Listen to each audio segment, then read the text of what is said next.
Gawat, sekarang Shopee memiliki desa lapangan atau PC karena sudah bekerjasama dengan pihak ketiga yaitu PT Telma.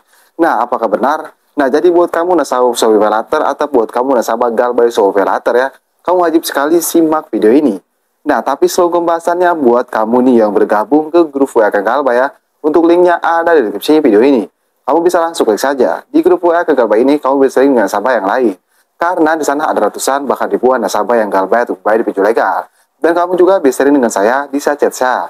Saya akan respon kalau saya tidak sibuk. Kalau saya sibuk, saya selalu respon, tapi pasti saya respon. Dan perlu diingat nih, grup WA Kang Galbay itu gratis, tidak ada biaya apapun. Tapi jangan lupa ya, sebutkan ujung nomor WA kamu di video ini. Kamu komen seperti ini, 738, terima bang. Nah, kalau kamu tidak komen seperti itu, saya tidak akan terima, saya tidak akan ACC. Nah, kita kembali lagi ke topik pembahasan. Apakah benar sekarang Shopee Paylater itu memiliki desa lapangan karena bekerja sama dengan PT Telma? Nah, hampir semua nasabah Shopee Paylater itu ketakutan ya karena sekarang dialihkan ke PT Telma. Apakah benar seperti itu? Ingin tahu jawabannya? Simak saja baik-baik video ini.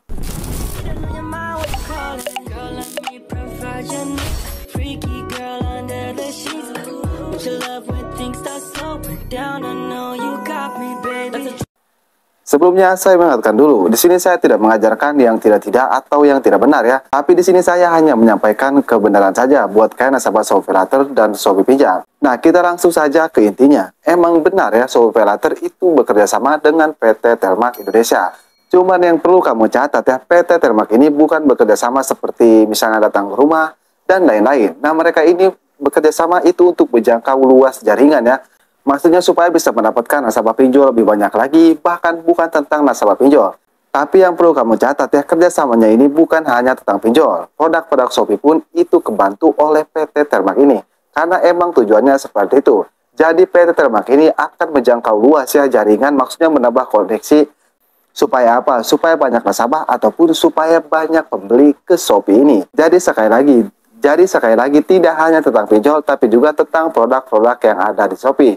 Jadi buat kamu nih nasabah Galbay Shopee Paylater misalnya dialihkan ya ke PT Telma ini, kamu nggak perlu takut, kamu nggak perlu panik. Emang mereka juga ada penagihan ya, tapi penagihan internal. Nah, maksudnya penagihan internal itu seperti apa? Jadi penagihan internal itu seperti telepon, WA, email, dan lain-lain ya. Dan internal itu ya tidak ada sangkut pautnya dengan DC lapangan atau PC. Jadi sudah jelas ya kalau PT Telma ini yaitu pihak ketiga Shopee atau pihak yang bekerja sama dengan Shopee itu hanya ada penagihan internal. Tidak ada penagihan DC lapangan ataupun PC. Jadi sekali lagi buat kamu nasabah Shopee Paylater dan Shopee Pinjam yang ketakutan karena mengetahui kalau Shopee Paylater sekarang bekerja sama dengan PT Telma ya, kamu nggak perlu takut, kamu nggak perlu panik. Jadi itu jawabannya. Emang ya Shopee Paylater dan Shopee Pinjam itu punya wewenang untuk memiliki DC lapangan. Tapi faktanya sampai saat ini mereka belum memiliki desa lapangan. Bahkan pihak ketiganya seperti PT Lentera Nusantara dan PT Telma ini itu tidak punya desa lapangan ataupun PC. Oke, jadi mungkin saja video saya mudah-mudahan bisa bermanfaat ya. Buatkan semua nasabah Shopee Paylater dan Shopee Pinjam. Mulai sekarang kamu nggak perlu takut kalau diancam oleh PT Telma atau oleh dari Shopee Paylater ya. Katanya akan dialihkan ke PT Telma. Nah, yang maksud dialihkan itu penagihannya, bukan datang ke rumahnya. Karena mereka juga cuma ada penagihan internal. Oke, saya Kang Galbay pamit undur diri. Assalamualaikum warahmatullahi wabarakatuh.